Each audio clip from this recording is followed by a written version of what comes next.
सर्व पत्रकार बंधू आणि भगिनींचं मी स्वागत करते. आदरणीय विक्रम खेलबुडेजी अध्यक्ष या नात्याने त्यांचं देखील स्वागत करते. आमचे महाविकास आघाडीचे सर्व नेतेगण या ठिकाणी आहेत. आदरणीय अमर पाटीलजी आहेत, भारतदादा जाधव आहेत, अजय दासरीजी आहेत, हेमगड्डीजी आहेत, चेतन नरोतेजी, अनंतकुमार पवारजी, अशोक देवकतेजी, आमचे तालुका अध्यक्ष सुलेमान तांबोळीजी, राजेश पवारजी, भारत जाधवजी उपस्थित सर्वच महाविकास आघाडीचे या ठिकाणी घटक उपस्थित आहेत. त्यांचं देखील मी या पत्रकार परिषदेत स्वागत करते. प्रशांत साळेजी मंगळवेढ्याचे देखील तालुका अध्यक्ष या ठिकाणी उपस्थित आहेत. मी आपला फारसा वेळ घेणार नाही. काही ठराविक 4-5 मुद्दे आहेत. पहिले प्रथम तर आम्ही येणाऱ्या 1 तारखेला मंगळवारी आम्ही खूप मोठा भव्य दिव्य असा संग्राम मोर्चा सोलापूर जिल्ह्यात शेतकऱ्यांच्या हितासाठी आम्ही काढत आहोत.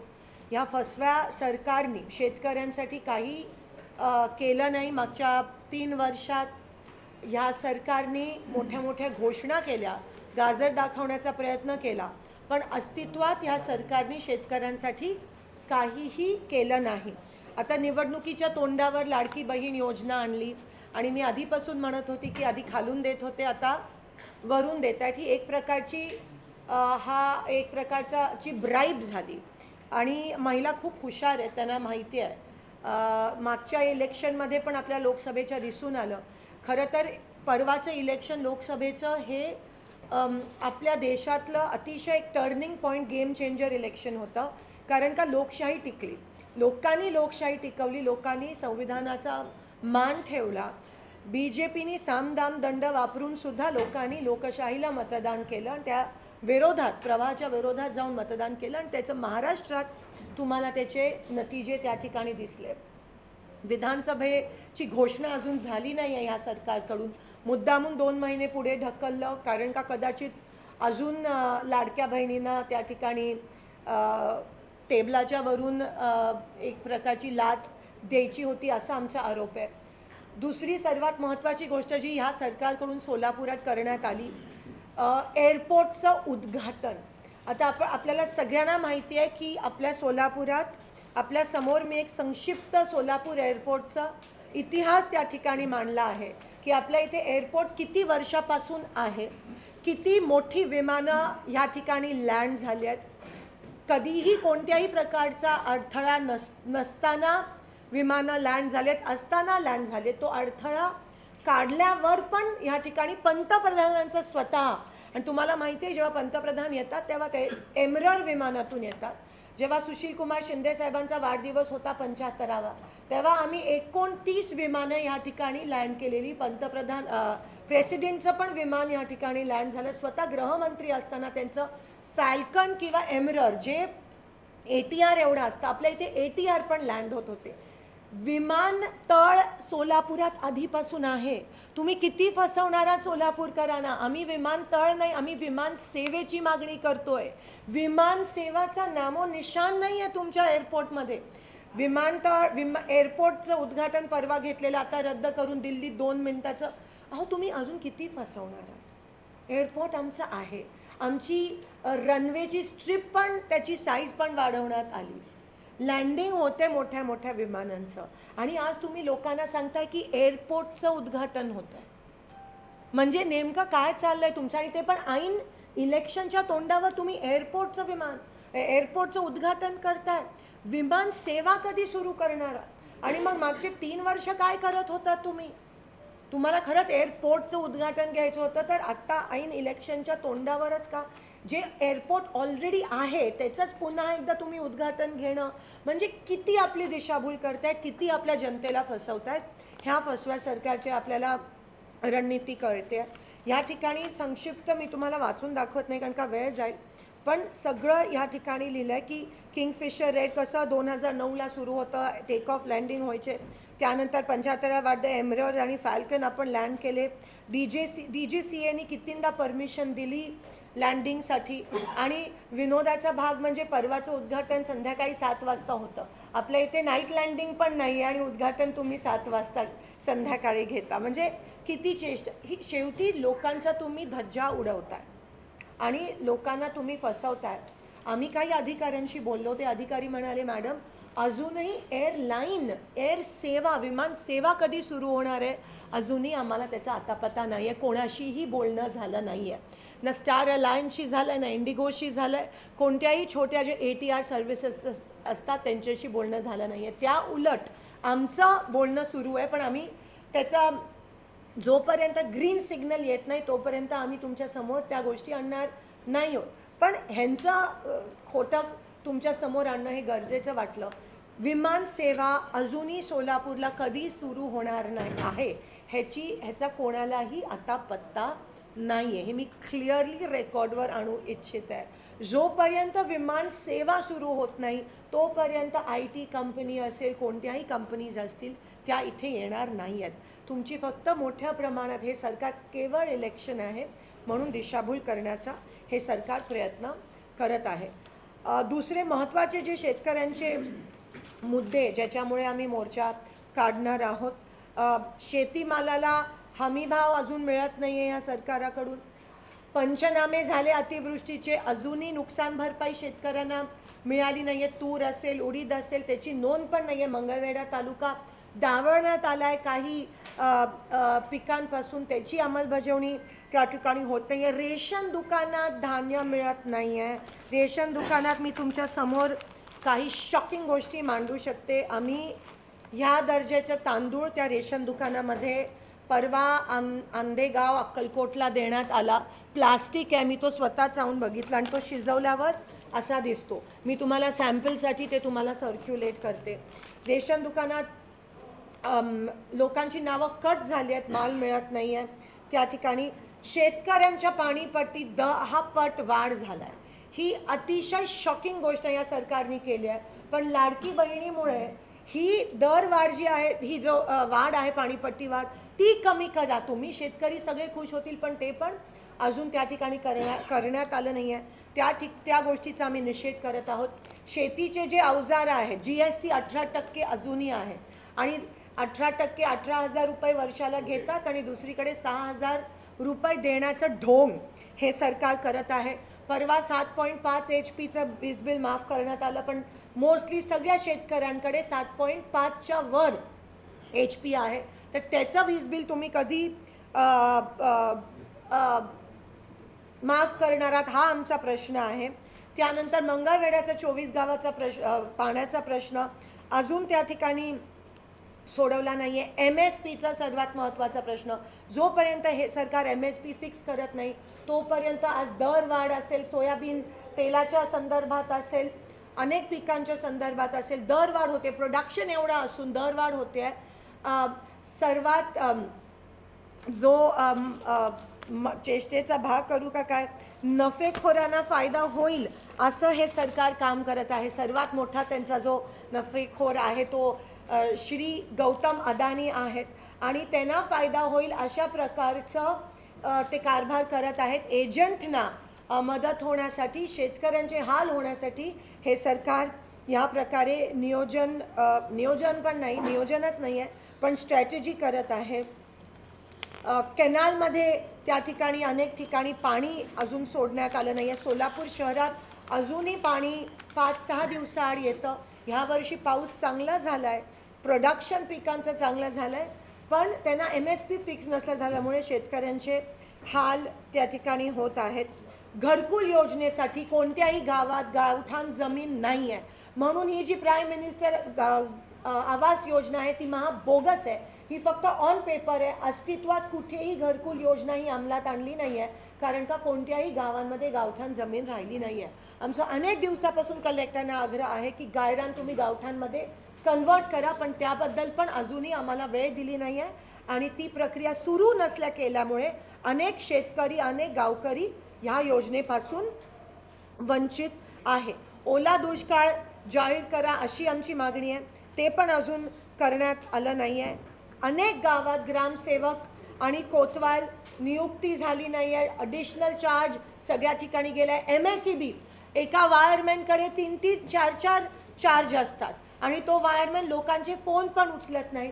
DP तुम्हाला माहिती आहे परवाच्या जिल्हा नियोजनमध्ये ॲडिशनल पैसे देऊन DP ठिकठिकाणी लावण्याचा आदेश दिले होते. अजूनही प्रत्येक गावात जे ॲडिशनल DP पाहिजेत ते मिळाले नाही आहेत. वायरमॅन नसल्या कारण शेतकऱ्यांना त्यांचा जीव धोक्यात घालून DP दुरुस्तीचे कामं करावे लागतात. बऱ्याच ठिकाणी DP सगळे उघडे पडले. तुम्हाला माहिती आहे काही दिवसापूर्वी DPची लाईन लाईव्ह वायर तळ्यात पडून जवळजवळ 24 मशीनचा त्या ठिकाणी दुखापत झालेला. आता माणसांचं होईल का अशी वाट बघायला लावतायत का काय.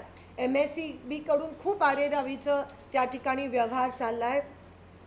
बऱ्याच ठिकाणी लाईट लोड शेडिंग. परवा मोहोळमधून मला सतत फोन येत होते मोहोळ तालुका की फक्त 2 तास लाईट होते, 3 तास लाईट होते. आम्हाला 24 तास महाराष्ट्राच्या गावांमध्ये लाईट पाहिजे आणि तुम्ही आज 2 तास पण देऊ शकत नाही. ह्याचा आम्ही त्या ठिकाणी निषेध करतोय. नदीला पाणी सोडल्यानंतर वीज पुरवठा पूर्ण वेळ असायला पाहिजे. जलजीवन योजनेच्या माध्यमातून सगळी कामं अपूर्ण त्या ठिकाणी लागले. दुधाला दर मिळाला नाही आहे. शेतकऱ्यांनी आवाज केल्यावर कांद्याची जी निर्यात होती ती उठवली. रेशनधारकांचे बंद पाडलेत. जे दत्तक घेतलेली गावं आहेत तिकडे पण बँका अजून कर्ज देत नाही आहेत. मी हा प्रश्न संसदेत उचललेला त्यावेळेस निर्मला सीतारामनजींनी उत्तर दिलं. त्यांना हे माहिती नव्हतं की बँका रेड झोन गावांना रेड झोनमध्ये टाकतात. तिथे जर 1 आणि 2 डिफॉल्टर असले तरी मुलांना युवकांना कर्ज मिळत नाही आहेत. गावातले रस्ते तुम्ही मोठे मोठे हायवे बनवता पण गावातले रस्ते होत नाही आहेत. अधिकाऱ्याकडे गेल्यावर अधिकारी म्हणतो हा नॉन प्लॅनमध्ये.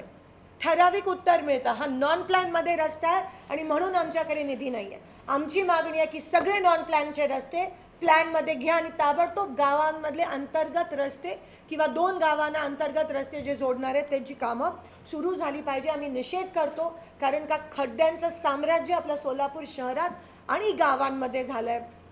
परवाच एका मुलाची अंत्ययात्रा तिथून निघत होती, तिथे पण खड्डे आहेत. अजूनही त्या गोष्टींवर सरकार लक्ष देत नाही आहे.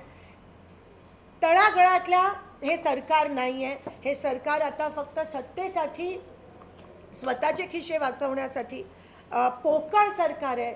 जसे त्यांचे पुतळे शिवाजी महाराजांचा म्हणजे ज्यांच्या नावावर राजकारण करतात, ज्यांच्या नावावर मतं मागतात त्या त्या पुतळ्यात पण भ्रष्टाचार केला या सरकारने. या सरकारचं काय बोलायचं. एकीकडे 1 नेशन 1 इलेक्शन मागतात कारण का 5 वर्ष त्यांना मनमानी करायची आहे. त्यांना 5 वर्षातून एकदाच लोकांच्या समोर यायचं आहे. खोटी आश्वासनं द्यायची आहेत, लोकांना लाच द्यायची आहे, लाडक्या बहिणीसारख्या योजना आणायच्या आहेत. 5 वर्ष काही काम करायचं नाही आहे म्हणून 1 नेशन 1 इलेक्शन ते कदाचित करत असतील. DCC बँकेकडून शेतकऱ्यांना पूर्वीप्रमाणे अजून कर्ज पुरवठा त्या ठिकाणी होत नाही आहे.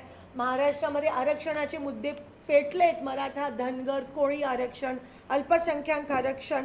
पण सरकार ह्याकडे उगाचच लक्ष देत नाही आहे. खोटं आश्वासनं देत आहेत पण सरकारचा ह्या बाबतीत कोणत्याही गोष्टीचा काही करण्याचा मानस दिसून येत नाही आहे. तर अनेक मुद्द्यांवर आम्ही परवा मोर्चा त्या ठिकाणी काढत आहोत आणि प्रत्येक तालुक्यातून शेतकऱ्यांना आवाहन करत आहोत येण्याचा. हा महाविकास आघाडीचा कदाचित इलेक्शनच्या जाहीर व्हायच्या आधीचा मोठा हा मोर्चा असणार आहे. आम्ही सगळे एकत्रित आहोत. एकत्रित ह्या सोलापूर जिल्ह्यासाठी शेतकऱ्यांना न्याय मिळवून देण्यासाठी, सर्वसामान्यांना न्याय मिळवून देण्यासाठी लढणार आहोत आणि नक्कीच जे लोकसभेत झालं ते तुम्हाला पुन्हा एकदा होताना दिसेल. पण एक सॉलिड सेक्युलर सरकार आम्ही सोलापूरला आणि महाराष्ट्राला देऊ इच्छित आहोत आणि त्याच पद्धतीत आम्ही काम करणार आहोत. आम्ही शेतकऱ्यांसाठी आहोत, आम्ही कामगारांसाठी आहोत, आम्ही सर्वसामान्य लोकांसाठी आहोत, आम्ही महिलांसाठी आहोत. बदलापूरला झालेला पण निषेध करते. त्याच्या पुढे काय झालं, हायकोर्टने ताशेरे ओढले की त्याला हँडकफ नव्हते का, तो विषय वेगळा, त्याबद्दल मी परत तुमच्याशी बोलीनच. पण ह्या अनेक विषयावर आज मला तुमच्यासमोर येणं गरजेचं वाटलं आणि आपण देखील मोर्चात सहभागी व्हाल अशी आशा बाळगते आणि तुमचे आभार मानते. धन्यवाद. रूट स्वरूप कसं असणार आहे. आपण 4 पुतळ्यापाशी सर्वजण शेतकरी व शहरातले सगळे जमणार. 4 उद्यापासून आपण बाबासाहेब आंबेडकर चौक, बाबासाहेब आंबेडकर सिद्धेश्वर मंदिर, पूनम गेटला आम्ही सगळं जमणार. तिथं जाहीर सभा होणार. प्रश्न म्हणजे काही नेते मंडळी तिथं आपले आणि काही लोक बोलतील भाषणं. त्यानंतर तिथं मोर्चे समाप्त होईल आणि ठराविक 5 लोक कलेक्टर साहेबांना जाऊन भेटतील. किती लोक सहभागी होतील असं अंदाज? 10,000 लोक येतील असं नियोजन चालू आहे सगळ्यांचं. काही मुख्यमंत्री लाडकी बहीण योजने यांनी अमरावतीमध्ये पत्रकारांशी बोलताना अनौपचारिक पद्धतीनं केलेलं आहे. तथ्य वाटते काय? मी जसं म्हणाले अनेक योजना अजून प्रलंबित आहेत. PM किसान असेल केंद्र शासनाच्या आणि रमाईसारख्या योजना ज्या राज्य शासनाच्या आहेत त्याचे पैसे मिळाले नाही आहे, त्याचं वितरण अजून झालं नाही आहे. आणि हे फक्त ह्यातच गुंतलेत. पण आमच्या महाराष्ट्राच्या पुरोगामी महाराष्ट्राच्या महिलेत प्रत्येक महिलेत जिजाऊ आहे, अहिल्याबाई आहे, सावित्रीबाई आहे आणि त्या अशा फसणार नाही आहेत. त्या कदाचित विनोदाचा भाग कोणीतरी म्हणाला की नवऱ्याचे पण घेतात पण त्याचं ऐकत नाही, तर ह्यांचं काय ऐकणार. तर लोक हुशार झाले आहेत. मागच्या इलेक्शनमध्ये तुम्ही त्याचं एक झलक बघितली. नाही, पण राज ठाकरेंच्या या वक्तव्यामध्ये तथ्य वाटतं का की सरकारी नोकरदारांना पण पैसे द्यायला पैसे नाही येतात? तेच मी म्हणाली ना, त्यांना पैसे द्या. जुनी पेन्शन अजून लागू करत नाही आहेत. सरकारी जे राबतात सरकारसाठी त्यांचा पगार जर काढायला सरकारकडे पैसे नसतील एक्सचेकरमध्ये, ह्याच्यापेक्षा अजून लाजिरवाणी गोष्ट महाराष्ट्रासाठी काय असू शकते.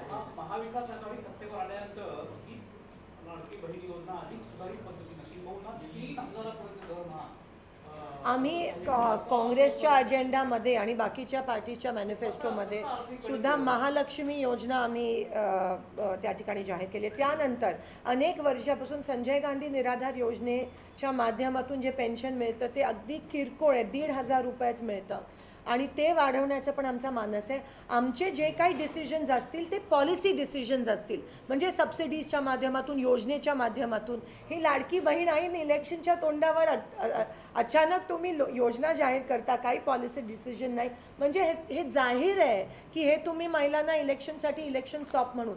आम्ही इलेक्शन झाल्या काय करणार आहोत आणि ते येणारे 5-10 वर्ष आम्ही ती योजना राबवणार आहोत. आम्ही त्या प्रकारचे लोकांच्या समोर वचन देतो. याच्यामध्ये 26 नंबरचं पॉईंट आहे त्याच्यामध्ये मराठा दलित कोळी समाजाला आरक्षण आहे. मराठा समाजाला कोणत्या कोट्यातलं आरक्षण, धनगर समाजाला कसलं आरक्षण, फक्त आरक्षण द्यावे, कसलं त्याचं डिस्क्रिप्शन नाही. ते प्रत्येक आमचा महाविकास आघाडीचा जो मॅनिफेस्टो असणार आहे त्याच्यात पण क्लिअर आहे. राहुलजी गांधी म्हणाले कास्ट सेन्सस झाला पाहिजे, त्याशिवाय कोणत्याही इव्हन महिला आरक्षणचं जे बिल ह्या लोकांनी पास केलं ते फक्त नावासाठी आहे. जोपर्यंत कास्ट सेन्सस होत नाही तोपर्यंत हे काही शक्य नाही आहे. हे सरकार का कास्ट सेन्सस करत नाही आहे ह्यावर आम्ही वारंवार त्यांना धारेवर पार्लमेंटमध्ये धरला आहे. निवडणूक आयोगाच्या संदर्भात काय लोकसभा निवडणुकीत मी पाहिलं सोलापुरात, संपूर्ण देशातच आपण बघितलं की बऱ्याच ठिकाणी पक्षपातीपणावर दिसून आला, टीका पण झाली. सोलापूर पण बघितलं आपले प्रतिस्पर्धी राम सातपुते यांच्यावर गुन्हा दाखल होण्यासाठी जिल्हा निवडणूक अधिकाऱ्यांनी राज्य निवडणूक आयोगाकडे अहवाल पाठवला होता, परंतु त्या अहवालाची दखल अद्याप घेतली आणि गुन्हाही दाखल केला नाही. आणि पोलिसांच्याही कारवाई प्रतिबंधक कारवाईच्या नावाखाली एकतर्फी कारवाई झालेल्या आहेत. आम्ही विचारलं तर ते खाजगी बोलतात की आम्हाला समजून घ्या अधिकारी. तर असा आता विधानसभा निवडणुकीच्या मध्ये कार्यकाळ रोखण्यासाठी आपण काय करणार आहात? नाही बघा, निवडणूक आयोग असेल, पोलीस असतील, विद्यापीठ असतील, ह्या सगळ्या ऑटोनॉमस एजन्सीज आहेत. पण मागच्या 10 वर्षात आपल्याला त्यांना जी स्वतंत्रता मिळायला पाहिजे त्या पद्धतीत ह्या सरकारने, हिटलरशाही सरकारने त्यांना काम करू दिलं नाही. सतत दबाव, सतत प्रेशर खाली ह्या काही मला आरोप करायचे नाहीत पण एजन्सीजनी काम केलं. मग ईडी सर्वात मोठं उदाहरण असेल. तर असं सगळं असताना तुम्ही बघा लोकांनी शेवटी ही निवडणूक ताब्यात घेतली, शांततेत क्रांती घडली आणि डेमोक्रेसी, लोकशाही अजूनही आपल्या देशात जिवंतच नाही पण एवढी पॉवरफुल आहे, तगडी आहे हे लोकांनी दाखवून दिलं. तर ह्या सगळ्या संस्थेसमोर शेवटी लोकशाहीचाच विजय होतो आणि लोकशाहीच टिकून राहणार. कितीही काही दबाव आणला तर शेवटी विजय लोकशाहीचा होणार. ह्या गोष्टीची खंत वाटते की ह्या सरकारकडे विकासाचे मुद्देच नाही आहेत. आज विकासाचे मुद्दे घेऊन ते आपल्या समोर येतच नाही आहेत. पण कुठे दबाव, कुठे पोलिसांवर दबाव, कुठे ईडी. माझ्या लोकसभेच्या वेळेस पण अनेक सोलापूरच्या नेत्यांवर ईडीची भीती दाखवली, रेडची भीती दाखवली आणि लोकांवर दबाव आणून त्यांच्याकडे खोक्याच्या आमिष दाखवून त्या ठिकाणी गेले. पण शेवटी विजय हा लोकांचा झाला. हे नेत्यांचं कदाचित इलेक्शन नव्हतं, हे लोकांचं इलेक्शन होतं. म्हणून कितीही त्यांनी दमदाटी केली आणि तुम्ही बघा ऐन इलेक्शनमध्ये आता पण कुठेतरी म्हणतात की ते नेहमी ध्रुवीकरणच्या गोष्टी करतात आपल्या देशामध्ये. पण आपलं फॅब्रिक इतकं सेक्युलर आहे की तुम्ही कितीही पेटवापेटवीचा प्रयत्न केला हे देश कधीही तुटणार नाही आहे. आणि अखंड भारत हे आम्ही ठेवणार आहोत. इथे कोणत्याही कोणाला कमी नेखणं, कोणाला वर नेखणं ही महाविकास आघाडी किंवा इंडिया अलायन्सची नीती नसणार आहे. सर्वधर्म समभाव, लोकशाही, संविधान वाचवणं ह्यावर आम्ही हे इलेक्शन लढणार आहोत. विकासाच्या मुद्द्यावर आम्ही लढणार आहोत. भीती, ध्रुवीकरण, दंगली पेटवणं, त्यांचे काही लोक, त्यांनी जे भाजपनी काही लोक ठेवलेत नेते मंडळी, त्यांचं काम एवढंच आहे. आज तुम्ही बघा काही दिवसापासून महाराष्ट्राला अतिशय, आमच्या महाराष्ट्राला गालबोट जर पोचत असेल ह्यांच्याकडून, आमच्या महाराष्ट्राच्या एकीला जर गालबोट पोचत असेल तर आम्ही गप्प बसणार नाही. आणि आम्ही अजून, तुम्ही जेवढं कराल तेवढं आम्ही अजून एकत्र येऊन, महाविकास आघाडी एकत्र येऊन ह्या महाराष्ट्राला एक सॉलिड गव्हर्नमेंट देण्याचा आम्ही डबल त्या ठिकाणी प्रयास करणार आहोत. पण कुठेतरी हे थांबायला पाहिजे. हे हेट स्पीच, हे पर्सनल अटॅक जे करतात, हे आधी असं राजकारण नव्हतं, तुम्हाला माहिती आहे. अनेक वर्षापासून एक वेगळी मैत्री असायची विरोधी पक्षामध्ये देखील. पण आज एवढा खालच्या पातळीला ह्यांच्यामुळे ते राजकारण आलं आहे. अगदी ह्यांच्या वरपासून खालपर्यंत नेते अशा प्रकारची भाषणं करतात, अशा प्रकारे लोकांमध्ये तेढ निर्माण, समाजामध्ये तेढ निर्माण करण्याचा प्रयत्न करतात. ह्यांचा एकच अजेंडा आहे तो, आणि ह्याच्या विरोधात आम्ही उभे राहिलो आणि आम्ही या देशाला, ह्या लोकांचे जर तोडण्याचा प्रयत्न असेल तर आम्ही तोडू देणार.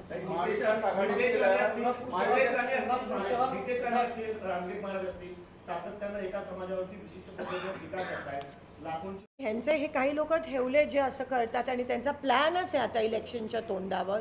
जसं लोकसभेच्या वेळेस पण खूप प्रयत्न झाले सोलापूरमध्ये काही ना काहीतरी पसरवण्याचा, तेढ निर्माण करण्याचा, टेन्शन निर्माण करण्याचा. प्रतिनिधित्व केलेल्या सोलापूर शहर मध्ये विधानसभा मतदारसंघावर आहे सध्या, म्हणजे ते ध्रुवीकरणाचा प्रयोग करत असताना जगांचे देसाईंची सभा आहे 2 दिवसामध्ये त्यांची, आणि परत आणखी हिंदुत्ववादी संघटना कार्यरत होती. ते होणारच आहे. आता तुम्ही गृहीत द्या. पण जसं मी म्हणाली, लोक आता खूप हुशार झाले आणि लोकांना विकास पाहिजे, लोकांना रस्ते पाहिजेत, पाणी पाहिजे, शेतकऱ्यांना पिकासाठी भाव पाहिजे. आता लोक खूप हुशार झालेत. ते थोडाफार प्रयत्न करतील पण लोक दाखवून देतील ह्यांना त्यांची जागा. मुख्यमंत्री आपण म्हणल्याप्रमाणे महाविकास आघाडीतील अनेक नेत्यांवर ईडीची कारवाई होत आहे, त्यापूर्वी झालेलं आहे. तुम्ही गल्ली ते दिल्लीपर्यंत इव्हन कोर्पोरेट सुद्धा तुम्ही मोदी सरकार विरोधात किंवा सरकारी योजनांविरोधात आवाज उठवत आला. तुम्हाला कधी भीती वाटली? कधीच नाही. तुम्हाला असं वाटतं? आमच्याकडे काय, फॉर्च्युनेटली आमच्याकडे काय संस्था नाही, बँका नाही, कारखाने नाहीत. मुख्यमंत्री लाडकी बहीण योजनेचे 3-4 वेळा कार्यक्रम मुख्यमंत्र्यांचे सोलापुरात ठरलेले होते, मात्र ते कार्यक्रम झाले नाही. लोकसभेच्या आधी अशा पद्धतीनं शासन आपले जर योजनेचा कार्यक्रम होता तोही झाला नाही. मुख्यमंत्र्यांना नेमकी काय भीती आहे, काय नेमकं काय तो प्रश्न तुम्ही त्यांनाच विचारा. कदाचित आता त्यांच्यामध्ये तुम्ही बघा किती काय, म्हणजे फायनान्स मिनिस्टर कॅबिनेटमध्ये बावनकुळेजींना जागा देत नाहीत, तर त्यांना ते बाहेर पाहिजेत का काय, त्यांच्यामध्येच तालमेल नाही आहे. तर तो प्रश्न तुम्ही त्यांनाच विचारा. प्रणिती शिंदेची जागा मध्येची कोण घेणार याची एक उत्सुकता आहे. एक काँग्रेस पक्षाचा एकनिष्ठ असलेला एक कार्यकर्ता ती जागा लढणार.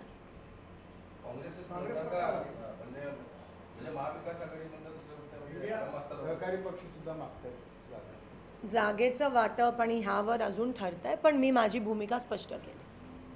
सोलापूर म्हणजे 11 विधानसभा मतदारसंघाची आहे.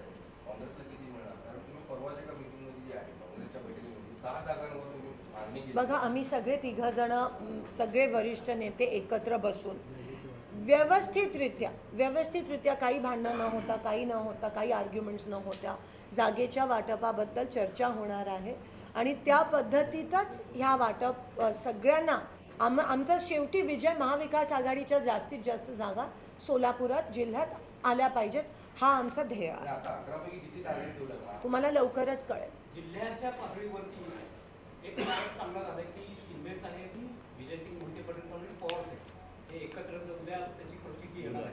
परंतु तालुका पातळीवर हे जे महाविकास आघाडी चांगल्या पद्धतीत मागचं इलेक्शन आम्ही लढलो. मी ग्राउंडला होती.